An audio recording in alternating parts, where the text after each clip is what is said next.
Hello everyone, welcome to Shri Ram's IS. I hope you guys are doing good. Things are fine at your place. शुरू करते हैं आज का session जिसमें हम बात करेंगे इन आर्टिकल्स के बारे में। Civet, World food Programme, seagrass, cities coalition for circularity और इंडिया कतर बायलेटरल रिलेशंस। ये ऐसे आर्टिकल्स हैं जो प्रीलिम्स और मेंस दोनों से जुड़े हुए हैं। जैसे जैसे you will move ahead you will get that picture clarity. और जो लास्ट आर्टिकल है ये आपका IR से जुड़ा हुआ है, इंटरनेशनल रिलेशंस GS पेपर 2। ठीक है, सो पहले तो फटाफट से अपनी अटेंडेंस मार्क करो bye liking this lecture. You have comment section, you can share your feedbacks and ऐसे थम्स अप बटन पे क्लिक करेंगे ना, आपकी अटेंडेंस मार्क हो जाएगी। और जिन्होंने चैनल को सब्सक्राइब नहीं किया है, what are you waiting for? Do subscribe the channel. Shriram IS has been serving the nation since 1985. Those who are preparing for 2025, so this you have this previous year questions की series चल रही है जो live होते हैं sessions, जिसमें आपको topic wise पिछले साल के क्वेश्चंस कवर करवाए जाते हैं। Also if you are preparing for 2026 तो भी श्रीराम आप IS आपके लिए UPSC फाउंडेशन कोर्स लेकर आया है, जिसके अंदर आपको टेस्ट सीरीज, CSAT की classes, strategy sessions, guidance, GS के lectures, 1-to-1 mentorship, previous year के क्वेश्चन, सब कुछ फाउंडेशन है ना, तो सब कुछ कवर करवाया जाएगा। आपको क्या करना है, you get yourself enrolled on this course. कोई डाउट है कैसे करना है और पूरी जानकारी लेनी है तो नंबर आपको स्क्रीन पर दिख रहा होगा, है ना, तो आप कॉल कर लेना, they will give you the complete जानकारी। चलिए शुरू करते हैं। ये हमें दिखी हैं, इनका नाम है रेयर सिविट कैट, मतलब रेयर नाम नहीं है, बहुत ही एक रेयर दिखती हैं। इनका नाम है सिविट कैट। तिरुमला के पास देखने को मिली है। शेषचलम फॉरेस्ट है गुंटूर डिस्ट्रिक्ट में, आंध्र प्रदेश के पास। तो अब ये नहीं पूछेंगे कहाँ देखने को मिली है, बट हाँ अब देखने को मिली है तो इसके बारे में ज़रूर पूछ सकते हैं वो आपसे भी, कैसी दिखती है, क्या इनकी डाइट है, IUCN स्टेटस क्या है, and many other associated things. So अब मैं आपको पिक्चर दिखाती हूँ, या पिक्चर से थोड़ा सा पहचान मतलब रिलेट करो कि ये कार्निवोरस मैमल्स हैं, लग रहे हैं? ठीक है, सो इसके अंदर they belong to a certain family that I will talk to about later. So they are approximately 15 to 20 species of civets. ये आपको ना अफ्रीका, यूरोप, एशिया यहाँ देखने को मिलती हैं। इंडिया के अंदर हमारे यहाँ पर 8 डिफरेंट स्पीशीज हैं वाइल्ड सिविट्स की, जिसमें कॉमन जो है वो there is a common palm civet और एक स्मॉल इंडियन सिविट, ये मोस्ट वाइड स्प्रेड है। ठीक है, तो long bodied, short legged, carnivorous of the family Viverridae. There are about 15 to 20 species. और यहाँ पर ये आपको अफ्रीका, साउथ यूरोप, एशिया में देखने को मिलेंगी। देर आर 8 डिफरेंट स्पीशीज जिसमें that are found in India, जिसमें से common palm civet and small Indian civet ये आपको कंट्री में हमारे यहाँ देखने को मिलेंगी।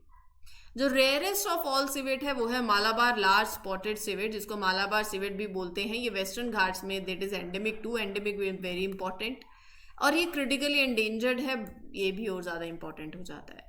कान इनके छोटे छोटे हैं, टेल इनकी बहुत फर है, थिक है, पॉइंटेड स्नूट है। कलर आप इसमें देख ही सकते हैं, ब्लैक स्पॉट्स हैं, स्ट्राइप्स हैं, ग्रेइश थोड़ा सा कलर है। अकेले रहना पसंद करती हैं ये। They live in tree hollows, right, among the rocks, and they are coming out to forage at night. तो थोड़ा सा इनकी कैरेक्टरिस्टिक्स के बारे में उन्होंने बात करी हुई है। They prefer to stay in the tree hollows among the rocks, hidden places में रहती हैं, रात में एक्टिव होती हैं। They come out to look for food also. ये ज़्यादातर they eat fruits and they insects, but they also eat small animals when they get a chance also. ठीक है जी, चलिए आगे बढ़ते हैं। That was it for this species. UN's World Food Program is closing its Southern Africa office in the wake of Trump's administration's aid cuts. तो united nation का world food programme, जहाँ पर you provide food aid, you tackle hunger world wide, it is shutting down its office in southern Africa. ये decision लिया गया है as a result of the Trump administration that are reducing their financial support for this international aid programme. Due to these funding cuts, WFP is unable to continue operating its office in that region. Now, as far as World Food Program is concerned, United Nations ka it is a part that focuses on fighting hunger and ensuring that people have enough food to eat. But WFP does? United nation की agency है जो hunger eradication से deal करती है और food security को promote करती है। 120 कंट्री से भी ज़्यादा में ये ऑपरेट कर रही है, जो कि फूड असिस्टेंस प्रोवाइड करती है इमरजेंसी के टाइम पे, and it works with communities to enhance nutrition and generate resilience. ठीक है, 1963 में it has been functioning in India. UNDP United Nation Development Programme का it is a member of, and it is funded by voluntary donations, सरकारों से, corporate से, private donor से। So एक largest humanitarian agency है that is saving lives in emergencies. शौक आता है कोई तो वहाँ पर it plays a very important role. It save lives by providing food to the people who are in need. It helps communities to become strong and independent, ताकि they can handle their future crisis also, right. So report release by WFP is global report on food crisis. ये जो report है ये describe करती है कि कितना देश में एज इन विश्व में, वर्ल्ड में एक्यूट हंगर है, किस स्केल पे है। It provides an analysis of the drivers that are contributing to the food crisis. और ये जो रिपोर्ट है it is produce by global network against food crisis, एक इंटरनेशनल अलायंस है that is working to address the root cause of extreme hunger. कोई rocket science नहीं थी, simple, easy breezy, just to remember certain facts. You can use it in your mains also, in your prelims also. Those who are preparing for 2026, focus on answer writing and start from mains. में देखो ऐसा होता है, mains plus prelims एक साथ की approach चलती है, ठीक है। Those who are preparing for 2025, only prelims oriented. prelims clear होगा अब तभी मेंस लिखोगे, अब कंप्लीट प्रीलिम्स पे फोकस। ऑल्सो CSAT को लाइटली नहीं लेना है, ठीक है, प्रैक्टिस करते रहना। सॉर्टेड है। चलिए आगे बढ़ते हैं with the next article. हाँ, उससे पहले let me tell you, those who are preparing for basically this geopolitical dialogue की सीरीज प्लेटफॉर्म पे आ गई है, बहुत से एपिसोड्स आउट हैं। इसमें क्या है, 2 बेस्ट फैकल्टीज वाया पॉडकास्ट ना वो इम्पॉर्टेंट आर्टिकल्स डिस्कस करते हैं, तो आप पॉइंट्स नोट कर सकते हो जो भी आपको हेल्प करें मेंस में लिखने के लिए। इसके अलावा भी बहुत से सेशंस हैं प्लेटफॉर्म पे, आप एक बार आइए, देखिए और चैनल सब्सक्राइब कर लो। You will get the notifications of every session, तो they are going to help you out, trust me on this. And channel subscribe कर लोगे तो आपके पास नोटिफिकेशन आ ही जाएगी। फिर अगर सेशन पसंद आता है तो फिर आप देख सकते हो ना आगे। और हाँ, कोई भी वीडियो देखो ना, चाहे आप मेरा सेशन देख रहे हो ना, एंटरटेनमेंट पर्पस से नहीं है। एंटरटेनमेंट पर्पस से नहीं है मतलब कहने का है कि अगर आपके हाथ में पेन पेपर नहीं है तो वो एंटरटेनमेंट पर्पस से। अगर आपके हाथ में पेन पेपर है, if you are writing down, if you are just scribbling also ना, then also it's fine, but do write, ठीक है। Now, according to the recent study, seagrass has been declining at a rate of 1 to 2% per year for the past century, and nearly 5% of the species are now endangered. इसका मतलब seagrass, एक इसके बारे में ही हम बात करने वाले हैं। It is an underwater plant and it has been disappearing. हर साल 1 से 2%, पिछले 100 सालों से ऐसा चलता आ रहा है, और इस डिक्लाइन की वजह से 5% of the sea grass species they are now at risk of becoming endangered. Sea grass basically food और शेल्टर प्रोवाइड करती है for many marine animals. It helps to clean the ocean, it store carbon, it helps to fight the climate change, and they are disappearing. तो sea grass नाम से ही पता चल रहा है, समुंदर वाली ग्रास। हाँ जी, एक फ्लावरिंग प्लांट है जो it grows submerged in the shallow marine waters like bays and lagoons. तो कहाँ ग्रो करता है? पानी के नीचे। Even though it looks like a grass, but actually it is a flowering plant, meaning it can grow flowers. It can produce seeds just like plants on the land. So named because most species have long green grass-like leaves. नाम इसलिए पड़ा है क्योंकि थोड़ा सा roots और stems और leaves जैसी हैं, just like the land plants. वहाँ से सी ग्रास नाम पड़ गया, ठीक है। They make their own food using sunlight, photosynthesis वाला वही कॉन्सेप्ट है। They release oxygen into the water, तो obviously they help marine life breathe also. It has been around for 100 million years and it belongs to 4 major groups with about 72 different species. So they have evolved around 100 million years ago. There are approximately 72 different seagrass species. ठीक है, ये आपको except Antarctica they are found on all the continents. Tropical waters of Indo Pacific में सबसे ज्यादा diversity आपको सी grasses की देखने को मिलेगी. कहाँ देखने को मिलेगी? ऐसे हवा में नहीं लेके जानी है लाइन, इंपॉर्टेंट है. Tropical waters of Indo Pacific. ठीक है. India too has vast seagrasses. There are home to 16 species of seagrasses. तो बेसिकली हमारे यहाँ जो मेजर कंसंट्रेशन है वो आपको Palk Bay, Gulf of Mannar, Andaman and Nicobar island, Lakshadweep, Gulf of Kutch, यहाँ आपको देखने को मिलेंगे. सी ग्रासेस का एडवांटेज ये है कि they are better than trees for capturing the carbon, for providing food for millions of people. Marine life तो सपोर्ट करते ही करते हैं, उसके अलावा एक नेचुरल बैरियर की तरह भी एक्ट करते हैं by protecting the coastal communities from storms and erosion. तो ये पॉइंट्स इंपॉर्टेंट हैं फॉर मेन्स. एक तो ये कार्बन डाइऑक्साइड स्टोर करते हैं from the air 35 times faster than the rain forest. ये इंपॉर्टेंट है. 35 time faster than the tropical rain forest, जहां पे ये प्रीलिम्स में स्टेटमेंट डाल दी जाएगी. तो सी ग्रासेस कार्बन डाइऑक्साइड जितना रेन फॉरेस्ट भी एब्जॉर्ब करते हैं ना, उससे 35 टाइम ज्यादा करते हैं. क्लाइमेट चेंज में हेल्प करते हैं. Fish, crab, turtles, sea cows, they are home for them. एक नेचुरल बैरियर की तरह काम करते हैं. स्टॉर्म आता है तो वो डैमेज को रिड्यूस करने में हेल्प करते हैं, हाई वेव्स को कंट्रोल करने में हेल्प करते हैं, डैमेज उनसे ना हो, सोइल इरोजन को प्रिवेंट करते हैं होने से. और कितने creatures they depend on sea grasses, they eat sea grass. ठीक है. तो फिर why they are disappearing, what is threatening them? 3 चीजें हैं. एक तो हम हर जगह मात्र सबसे इंपॉर्टेंट रोल पॉल्यूशन का रहता है. जो सिटीज, जो इंडस्ट्रीज, जो agriculture that are continuing to degrade them. Coastal development भी है. Tourism is also putting now additional pressure. Boats, diving, they are damaging the sea grasses. Coastal development, when people build hotels and ports and factories near the shore, they are also destroying seagrass beds. ठीक है. आगे चलते हैं, India और Qatar के relation के बारे में बात करते हैं, क्योंकि Sheikh Tamim bin Hamad Al Thani, the Emir of Qatar, visited India to impress the bilateral ties. दोनों देशों ने आपस में इस मीटिंग के दौरान ट्रेड पे, एनर्जी पे, इन्वेस्टमेंट पे बात करी है. दोनों नेशंस कमिटेड हैं कि अपने ट्रेड को वो डबल करेंगे to $28 billion and they will increase the Qatari investment in India. Qatar कहाँ है ये आज आप मैप में देखेंगे, देखना पड़ेगा, तभी बात बनेगी. पहले तो ये जो विजिट हुई है ना, इसके कुछ बातें लेते हैं. मैं आपको पॉइंट्स बोल रही हूं, यू हैव टू राइट.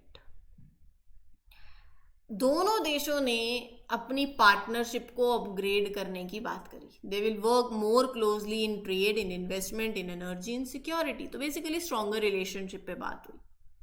अभी मैंने आपको बताया ट्रेड को डबल करने की बात हुई, that is a point. Qatar has a sovereign wealth fund. India में कतर ने ऑलरेडी इन्वेस्ट किया हुआ है $1.5 billion and they have now promise to invest 10 billion more in building infrastructure, in renewable energy, इन AI, इन मशीन लर्निंग. तो Qatar की investment in India is also a point. दोनों countries ने sign किया हुआ this agreement, that is double taxation. मतलब अगर नागरिक आपके वहां पे टैक्स पे कर रहा है तो इधर नहीं करे. Businesses and peoples they don't have to pay taxes twice on the same income. Qatar में भी और इंडिया के अंदर भी. तो इन्वेस्टमेंट ईजी हो जाती है, ट्रेड आसान हो जाता है. ठीक है. India is discussing free trade agreement FTA with GCC, gulf corporation council, जिसमें कतर भी है. दिस डील कुड रिड्यूस और remove the extra taxes on the trade. Business आसान हो जाएगा बेसिकली. दोनों देशों के बीच में India is introducing India's UPI in Qatar. Digital payment आसान हो जाएगी. Right. Now let's explore India and Qatar के बायलेटरल रिलेशंस. बहुत स्ट्रॉन्ग डिफेंस टाइज है, naval training, bilateral maritime exercises, Zair Al Bahr, Doha International Maritime Defence Exhibition and Conference. India participates biannually. एक maritime exercise है. Trade अगर आप देखो दोनों देशों में 2023-24 में $14.8 बिलियन की हुई, जिसमें इंडिया ने एक्सपोर्ट किया 1.7, इंपोर्ट ज़्यादा किया 12.3। हम इंपोर्ट करते हैं LPG, LNG, chemicals, petrochemicals. Export क्या करते हैं? Cereals, iron, steel, textiles, machinery. India is among Qatar's top, अगर कतर की आप टॉप 3 एक्सपोर्ट डेस्टिनेशन देखोगे ना, तो एक चाइना है, एक जापान है और एक इंडिया है, right. And a top 3 important import source also, China और यूएस के बाद। चाइना से भी इंपोर्ट करते हैं, यूएस से भी करते हैं और इंडिया से भी करते हैं। कम से कम भी 15,000 इंडियन कंपनीज कतर में ऑपरेट कर रही हैं। इंडियन फर्म्स में $450 मिलियन इन्वेस्ट किया हुआ है इन वेरियस सेक्टर्स। इंडिया और Qatar have this 2012 cultural cooperation agreement, जहाँ पर कल्चरल एक्सचेंजेस और होते हैं। 2019 को सेलिब्रेट किया गया था India Qatar year of culture also. People to people connect भी अगर आप देखो तो 8,35,000 इंडियंस कतर के अंदर रिजाइड करते हैं, जो कि उनकी देश कंट्री की 27% पॉपुलेशन है। पीपल टू पीपल टाइज बहुत इंपॉर्टेंट होते हैं, ठीक है। नाउ अब इसी के साथ साथ we need to talk about challenges also. Think about the challenges. हर जगह एक बात है, वो है ओवर डिपेंडेंस, ठीक है। हम कतर से 40% एलएनजी लेते हैं। कितने डिपेंडेंट हैं हम एक कंट्री पे एनर्जी के लिए। अगर कतर में सप्लाई इश्यूज फेस करते हैं तो दाम बढ़ेंगे तो यहाँ एनर्जी क्राइसिस होंगे। तो अपने को एनर्जी रिसोर्सेज को डाइवर्सिफाई करना है। देखो एक ये है कि कतर जियोपॉलिटिकल एंगल देखो तो कतर सपोर्ट्स पैलेस्टीन। इंडिया का एक अप्रोच, अब हमारा ना वो नहीं रहे हैं हम कि हम कुछ नहीं बोलेंगे। हमारा अप्रोच है बैलेंस्ड अप्रोच, शांति की तरफ है हम, ठीक है। सो थोड़े पॉलिटिकल व्यूज डिफरेंट है।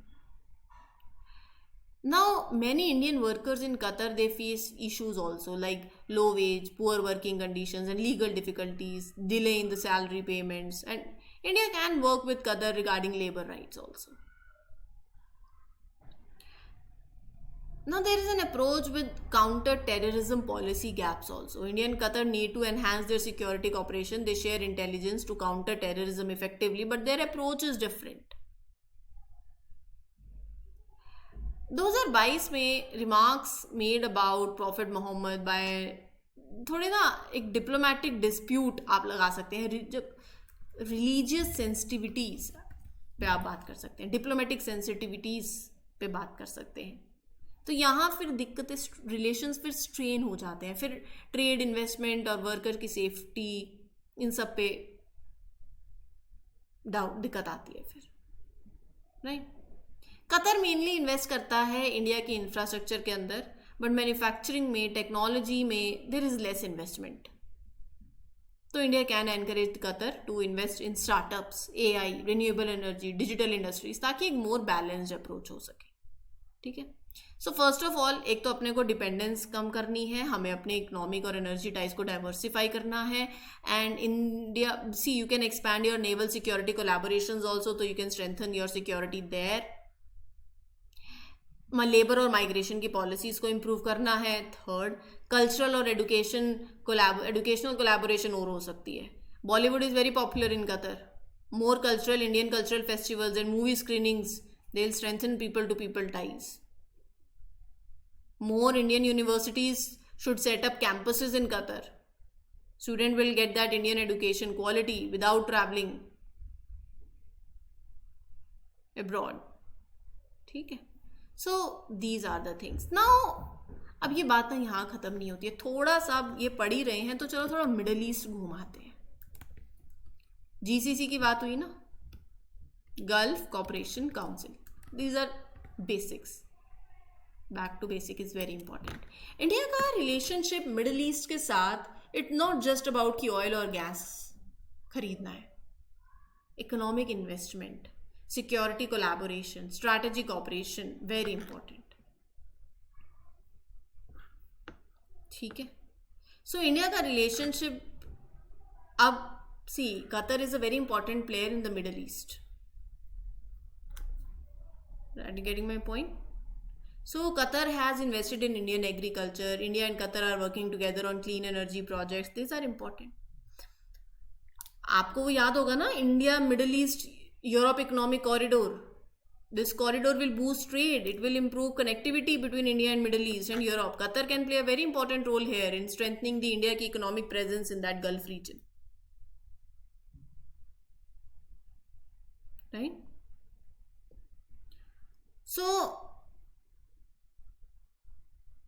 Qatar ना एक मीडिएटर की तरह एक मीडिएशन रोल प्ले करता है रीजनल कॉन्फ्लिक्ट्स में, acting as a peace maker also. India can get benefit from these Qatar's diplomatic influence to strengthen its presence in the region. So these are the points that you need to understand. Law analysis जिसे हम बोलते हैं. ठीक है. Remittances कितने आते हैं India, मैंने आपको बताया पीपल टू पीपल कनेक्ट कितना है, right. Indians working in the Gulf, they are sending home like $40 billion every year. कितनी फैमिली सपोर्ट होती हैं एजुकेशन में, हेल्थ केयर में, डेली एक्सपेंसेस में. सॉर्टेड है. चलिए सॉर्टेड है तो फिर आगे बढ़ते हैं. India launched Cities coalition for Circularity C3, एक मल्टी नेशन अलायंस है for city to city collaboration, जहां पर नॉलेज शेयरिंग होगी, प्राइवेट सेक्टर पार्टनरशिप होगी अर्बन डेवलपमेंट के लिए. तो C3 क्या है, पहले तो आपको तीनों C के फुल फॉर्म पता होने चाहिए. Cities coalition for Circularity. ठीक है. तो C3 एक मल्टी नेशन अलायंस है, इंडिया ने लॉन्च किया at 12th regional 3R and circular economic forum in Asia and the Pacific in Jaipur. कहाँ पे लॉन्च किया वो भी बता दिया. इसका पर्पस क्या है, city to city collaboration. City to city, cities आपस में कोलैबोरेट करें, नॉलेज शेयर करें, प्राइवेट सेक्टर पार्टनरशिप हो और सर्कुलर इकोनॉमी प्रिंसिपल्स प्रमोट करो और अर्बन डेवलपमेंट हो. Ministry of Housing and Urban Affairs it is leading. इधर United Nation Centre for Regional Development भी है, Institute for Global Environmental Strategies is also involve, right. तो ये जो जयपुर डिक्लेरेशन है, the forum will adopt Jaipur declaration 2025 to 2034, जो कि एक non political non binding commitment है that will guide the efforts towards resource efficiency, sustainable urban growth in the coming next decade. तो C3 के क्या फीचर्स हैं, इंटरनेशनल ऑर्गेनाइजेशन सपोर्ट कर रही है, जापान की ministry involve, there are global partners also. Circular economy पे focus है कि भैया रीयूज करो, रिसाइकिल करो, रीमैन्युफैक्चरिंग करो, वेस्ट कम होगा. लोकल गवर्नमेंट इन्वॉल्व है, प्राइवेट सेक्टर है, एकेडमिशियन से लेके everybody is involve here innovation के लिए. सस्टेनेबल डेवलपमेंट गोल्स के साथ भी अलाइन करती है, particularly those that is related to climate action and responsible consumption. ठीक है जी. So this was the whole session. I hope things are clear. Any doubt you can ask me in the comment section, and for more such videos do subscribe to the channel. This is your mentor Arsu Kakkar signing off. Happy learning. All the best. Thank you.